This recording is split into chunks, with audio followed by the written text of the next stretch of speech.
یہ course MIK اور net foundation کے اشتراک سے تیار کیا گیا ہے، جو کہ MIK کی کتاب خدا کا نجات دینے کا طریقہ پر مشتمل ہے، جس میں خادموں، لیڈروں اور ان کے کردار اور ذمہ داریوں پر تفصیلی بات کی گئی ہے۔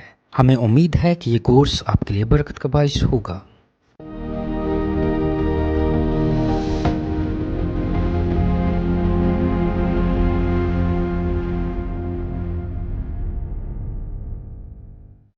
خداوند یسوع مسیح کے جلالی بابرکت قدوس نام میں آپ سب کو میری طرف سے سلام۔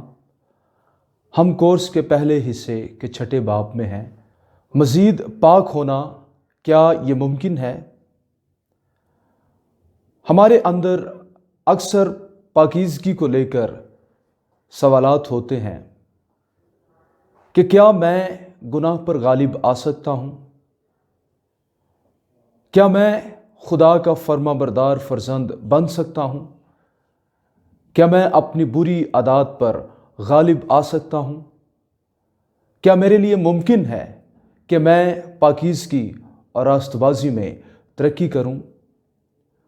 تو ان تمام سوالات کا جواب ہم اس سبق میں حاصل کریں گے۔ اور میرے عزیزو، اس بات کو آپ یاد رکھیے گا کہ یہ سوالات جنگ یا کشمکش محض آپ کی نہیں بلکہ ہر اس مسیحی کی ہے جو خداوند یسوع مسیح پر ایمان لا چکا ہے اور وہ نئے سرے سے پیدا ہونے کا تجربہ کر چکا ہے۔ پس ہم اس باب میں 3 باتوں کو جانیں گے۔ پہلی بات، کیا پاکیزگی ضروری ہے؟ دوسری بات، کیا پاک ہونا ممکن ہے؟ اور تیسری اور آخری بات، ہم یہ جانیں گے کہ پاکیزگی یہ دکھائی کیسے دیتی ہے، اس کا اظہار ہماری زندگیوں میں سے کیسے ہوتا ہے، اور جب ہم پاک ہوتے ہیں تو ہمارے چال چلن میں کیا تبدیلیاں رونما ہوتی ہیں۔ تو آئیں ان باتوں پر باری باری غور کرنا شروع کریں، اور یقیناً تقدیس کے عمل میں یا پاکیزگی کے عمل میں بڑھنے کے لیے یہ تینوں باتیں ہمارے لیے بہت ہی مددگار ثابت ہوں گی۔ پہلی بات یہ، کیا پاکیزگی ہمارے لیے ضروری ہے؟ اس بات کا جواب جاننے کے لیے ہمیں اس بات کو جاننا ہے کہ خدا نے ہم کو نجات کیوں دی ہے۔ کیا خدا نے اس لیے ہم کو نجات دی کہ ہم نجات پانے کے بعد اپنے لیے زندگی بسر کرتے رہیں، یا کسی اور مقصد کے لیے دی؟ کیا خدا نے اس لیے ہمیں نجات دی کہ ہم خود غرضانہ رویے کے اندر اپنے آپ میں ہی مسرور رہیں؟ اس کا جواب یوں ہے کہ خدا نے ہمیں نجات اپنے جلال کے لیے دی ہے۔ جب ہم پاک ہوتے ہیں تو اس کے نام کو جلال ملتا ہے۔ اس نے ہم کو اس لیے نجات دی ہے تاکہ ہم اس کے بیٹے کے ہم شکل بنیں۔ پاکیزگی کیا ہے؟ تقدیس کیا ہے؟ تقدیس ایک مسلسل عمل ہے جس میں ہم کامل نہیں ہو جاتے، لیکن ہم کامل ہونے کی طرف بڑھتے جاتے ہیں، جس میں ہم مزید پاک ہوتے جاتے ہیں۔ اس طرح سے یہ ایک دن کا عمل نہیں ہے، یہاں تک کہ یہ چند سالوں کا عمل بھی نہیں ہے، بلکہ یہ زندگی بھر کا عمل ہے۔ ہم اس میں درجہ بدرجہ ترقی کرتے ہیں اور مسیح کی مانند بنتے جاتے ہیں۔ یوں میں کہہ سکتا ہوں کہ جو تقدیس کا عمل ہے نجات پا جانے کے بعد، یہ اس کے بیٹے کے ہم شکل بننے کا عمل ہے۔ ہم جیسے جیسے تقدیس میں ترقی کرتے ہیں، ہم خداوند یسوع مسیح کے زیادہ ہم شکل بنتے جاتے ہیں۔ جب خدا نے اسرائیلیوں کو مصر سے رہائی دی، ان کو غلامی میں سے نکالا تو خدا نے ان کو یہ کہا کہ میں پاک ہوں، اس لیے تم بھی پاک بنو۔ جب پاک ہونے کی بات کی جاتی ہے تو اس کا مطلب ہے تم دوسری قوموں سے جدا علیحدہ رہو، تم ان کی مانند نہ بننا، کیونکہ خدا بھی مقدس ہے، پاک ہے، قدوس ہے وہ۔ جب ہم خدا کے لیے یہ الفاظ استعمال کرتے ہیں تو یہاں پر ہم دو باتوں کا اظہار کرتے ہیں۔ پہلی بات، ہم اس کے کردار میں کسی بھی طرح کا کوئی گناہ یا ناپاکی نہ ہونے کا اقرار کرتے ہیں کہ تیرا کردار مکمل طور پر راستی پر مبنی ہے۔ اور دوسری بات، ہم اس کی لاسانیت کا اقرار کرتے ہیں، یعنی ہم اقرار کرتے ہیں کہ خدا کی مانند اور کوئی نہیں ہے۔ جب خدا تمام معبودوں میں سے الگ ہے اور اس کی مانند کوئی اور نہیں ہے تو ایسے ہی وہ اپنے لوگوں کو پاک ہونے کے لیے بلاتا ہے، ان کو علیحدہ کرتا ہے۔ خدا نے اسی لیے اپنے لوگوں کو شریعت کے احکامات دیے۔ جو شریعت کے احکامات تھے وہ اس بات کی وضاحت تھے کہ پاک زندگی عملی طور پر کیسی ہوتی ہے۔ خدا کے لیے عملی طور پر پاک زندگی گزارنا کیا ہوتا ہے۔ خدا نے 10 احکامات پاکیزگی کے عملی معیار کے طور پر اپنے لوگوں کو دیے۔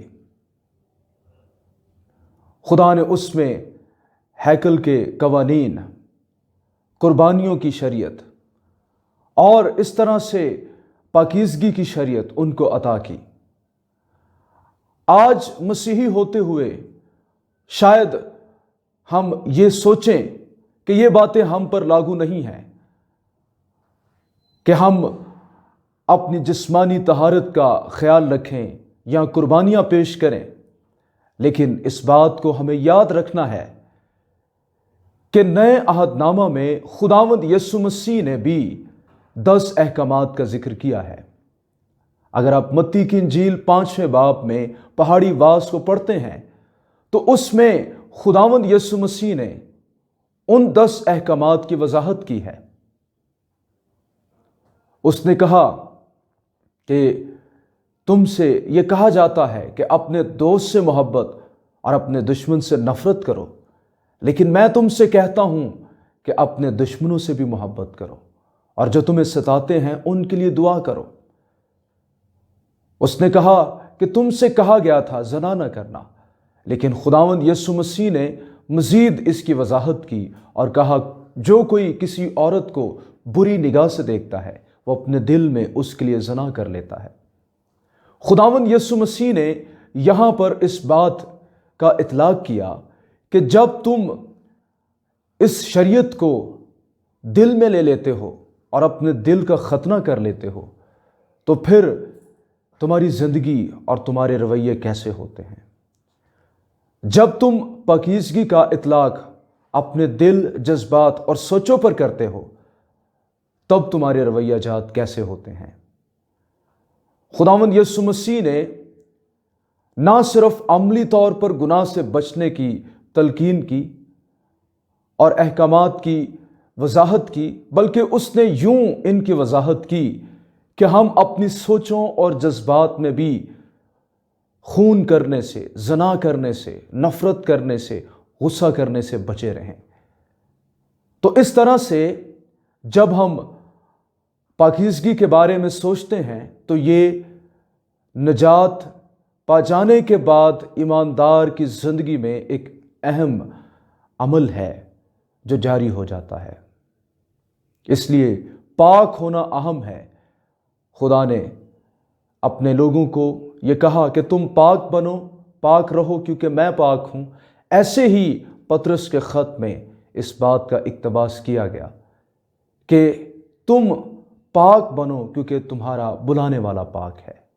جب ہم خدا کی پاکیزگی کو سمجھ جاتے ہیں تو پھر ہم یہ سمجھ جاتے ہیں کہ پاک ہونا کتنا ضروری ہے۔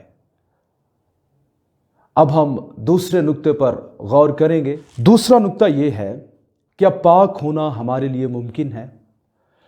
اس سے پہلے کہ ہم اس بات کو سیکھیں، اس بات کو ہم یاد رکھیں کہ پاک ہونا کسی ایک مخصوص مسیحی کا کام نہیں، یہ خاص پاسٹرز کا یا خادمین کا کام نہیں، بلکہ یہ ہر اس مسیحی کا کام ہے جو نجات پا کر خدا سے تعلق رکھتا ہے۔ آپ کے من میں یہ ضرور سوال ہوگا کہ میں پاک ہو سکتا ہوں یا نہیں؟ کیا میں مزید پاکیزگی میں ترقی کر سکتا ہوں؟ کیا میں مزید مسیح کی مانند بنتے جانے میں ترقی کر سکتا ہوں؟ تو اس کا جواب یہ ہے، جی ہاں، آپ کر سکتے ہیں، کیونکہ خدا ہم سے کبھی اس بات کا تقاضا نہیں کرتا جو در حقیقت ہم عملی طور پر کر نہیں سکتے۔ اس نے اگر ہم سے پاک ہوتے جانے کا تقاضا کیا ہے تو اس نے ہمیں اس قابل بھی بنایا ہے۔ اب سوال یہ ہے کہ ہم کیسے پاک ہوتے جانے کے قابل بنتے ہیں؟ اس میں پہلی بات یہ کہ جس وقت ہمیں نجات ملتی ہے اسی وقت ہم کو پاک ٹھہرا دیا جاتا ہے۔ جس وقت ہم مسیح کو قبول کرتے ہیں اسی لمحے ہم راست باز ٹھہرا دیے جاتے ہیں۔ یعنی جب ہم مسیح خداوند کی موت، اس کے دفن ہونے اور جی اٹھنے پر ایمان لاتے ہیں اور نجات پاتے ہیں، تو یوں خداوند یسوع مسیح جو ہمارا عوضی ہے اور جس نے ہمارا فدیہ دیا ہے، اس کی فرما برداری، اس کی کامل راست بازی اور اس کی کامل پاکیزگی ہمارے کھاتے میں ڈال دی جاتی ہے، اور جو ہمارے گناہ ہیں وہ سب کے سب پیشتر سے ہی مسیح خداوند پر ڈال دیے گئے۔ یہ ایک ماضی کا واقعہ ہے۔ جب اس پر ڈال دیے گئے تو اس نے صلیب پر چڑھ کر ہمارے تمام گناہوں کی سزا کو برداشت کیا۔ یوں یہ الہی تبادلہ ہمیں راست باز ٹھہراتا ہے، اور جس وقت ہم پاک ٹھہرائے جاتے ہیں، جس وقت ہم راست باز ٹھہرائے جاتے ہیں، اسی وقت خداوند یسوع مسیح کی زندگی جو پاک ہے، جو راست باز ہے، وہ ہم میں آ جاتی ہے، اور اس زندگی میں ہم درجہ بدرجہ آگے بڑھتے جانے کی قوت بھی اسی لمحے روح القدس سے پاتے ہیں۔ اس لیے جب ہم خدا کے حضور میں جاتے ہیں تو ہم یہ نہ سوچیں کہ خدا ہم کو ایک امتحان میں ڈال کر یہ دیکھنا چاہتا ہے کہ اس میں ہم کتنے مارکس لیتے ہیں، ہم پاکیزگی میں کتنے نمبر لیتے ہیں، ہماری کارکردگی کیا ہوتی ہے۔ خدا ہمیں پہلے سے ہی پاک ٹھہرا چکا ہے۔ اب ہم اس پاکیزگی کے سبب سے جو مسیح کی ہے، ہم راست بازی کے اعمال کر کے خدا کو محبت میں ایک تحفہ پیش کرتے ہیں۔ ہم شکر گزاری کے اعمال خدا کے حضور میں پیش کرتے ہیں، جو اس نجات کا نتیجہ ہیں جو ہمیں مسیح خداوند میں مل چکی ہے۔ یوں خداوند یسوع مسیح کی راست بازی کے سبب سے ہم راست باز ٹھہرتے ہیں۔ لیکن اگلا سوال یہ ہے کہ کیا ہم جو راست باز ٹھہرا دیے گئے گناہ ہی کرتے جائیں کیونکہ ہم پر فضل ہوا ہے، ہم اور گناہ کریں تاکہ اور فضل زیادہ ہو؟ کیا ہماری ذمہ داری یوں ختم ہو جاتی ہے؟ ایسا ہرگز نہیں ہے۔ اگر آپ رومیو 6 باب کو پڑھیں تو اس میں لکھا ہے کہ ہم مسیح میں شامل ہونے کا بپتسمہ لیتے ہیں، یعنی جب ہم مسیح کو قبول کرتے ہیں تو ہم مسیح میں شامل ہو جاتے ہیں۔ جب ہم اس میں شامل ہو گئے تو جس وقت وہ مصلوب ہوا ہم بھی اس کے ساتھ مصلوب ہوئے، ہماری پرانی زندگی اور انسانیت اس میں مصلوب ہو گئی۔ جب وہ دفن ہوا تو ہم بھی دفن ہو جاتے ہیں، جب وہ نئی زندگی میں جی اٹھا تو ہم بھی اس کے ساتھ نئی زندگی میں جی اٹھتے ہیں۔ اس لیے پولس رسول ہم کو یہ نصیحت کرتا ہے کہ اپنے آپ کو گناہ کے اعتبار سے مردہ سمجھو اور خدا کے اعتبار سے زندہ۔ یہ سمجھنا ایمان سے تعلق رکھتا ہے۔ یعنی تم ایمان رکھو کہ اب میں گناہ کا غلام نہیں ہوں، اب میں گناہ کے اختیار سے چھڑا لیا گیا ہوں، اب گناہ کی جو کشش میری زندگی میں تھی اس کو مسیح کی نجات نے توڑ دیا ہے۔ اب میں خدا کی راست بازی کا غلام ہوں، اب مجھ میں ایک نئی شریعت ہے اور وہی مجھے اس قابل بناتی ہے کہ میں پاک ہوتا چلا جاؤں۔ اس طرح سے ہم اس میں پاک ہوتے جاتے ہیں اور ہم ایک ہی وقت میں کامل نہیں ہو جاتے، بلکہ ہم مسیح کا فضل روز حاصل کر کے اس میں مزید پاک ہوتے جاتے ہیں۔ افسیوں 5 باب کی 26ویں آیت میں ہمیں بڑا تسلی بخش پیغام دیا گیا ہے کہ خداوند یسوع مسیح ہمیں اپنے کلام سے غسل دے کر پاک کرتا ہے، یعنی وہ اپنے کلام سے ہم کو پاک کرتا ہے۔ یوحنا کی انجیل میں خداوند یسوع مسیح نے یہ کہا کہ اس کلام کے سبب سے جو میں تم سے کرتا ہوں تم پاک ہو۔ یعنی خدا کلیسیا کو، ایماندار کو اپنے زندہ کلام کے سبب سے پاک کرتا جاتا ہے۔ اور خداوند یسوع مسیح نے یہ کہا کہ میں نے تمہیں چن لیا ہے دنیا میں سے۔ جب اس نے ہم کو چن لیا ہے تو وہی ہمیں پھل لانے کی توفیق بھی دیتا ہے، اور یہ پھل کس لیے ہے؟ تاکہ ہم اس کو جلال دیں۔ تو اس طرح سے یہ بات ہمارے سامنے ثابت ہوتی ہے کہ ہم جو مسیح یسوع کی راست بازی اور پاکیزگی کے سبب سے پاک اور راست باز ٹھہرائے جاتے ہیں، ہم اس کے فضل سے ہی، اس کے کلام کی بدولت پاک بھی ہوتے جاتے ہیں۔ اس طرح سے پاک ہونا ممکن ہے۔ اب ہم تیسرے نقطے پر غور کریں گے کہ پاک ہوتے جانا یہ کیسا دکھائی دیتا ہے۔ تیسری بات ہم یہ دیکھ رہے ہیں کہ ظاہری طور پر پاکیزگی کیسی نظر آتی ہے۔ رومیو کے 6 باب میں پولس رسول تقدیس اور مسیح کے بارے میں بتاتا ہے، اور 8ویں باب میں پولس رسول تقدیس اور روح القدس کے بارے میں بات کرتا ہے۔ وہاں پر وہ روح کی نیت کی بات کرتا ہے، روحانی نیت کی بات کرتا ہے۔ یعنی جب ہم مسیح یسوع کو قبول کر لیتے ہیں تو ہم میں روحانی نیت آ جاتی ہے۔ اس کا مطلب کیا ہے کہ ہم پاک ہونے کی خواہش کرتے ہیں، ہمارے باطن میں پاک ہونے کی خواہش آ جاتی ہے، اور ہم اس روح کے سبب سے جو ہم میں بسا ہوا ہے پاک ہوتے جاتے ہیں۔ اس سے یہ بات ہمارے سامنے آتی ہے کہ روح میں چلنے کے سبب سے ہم پاک ہوتے ہیں۔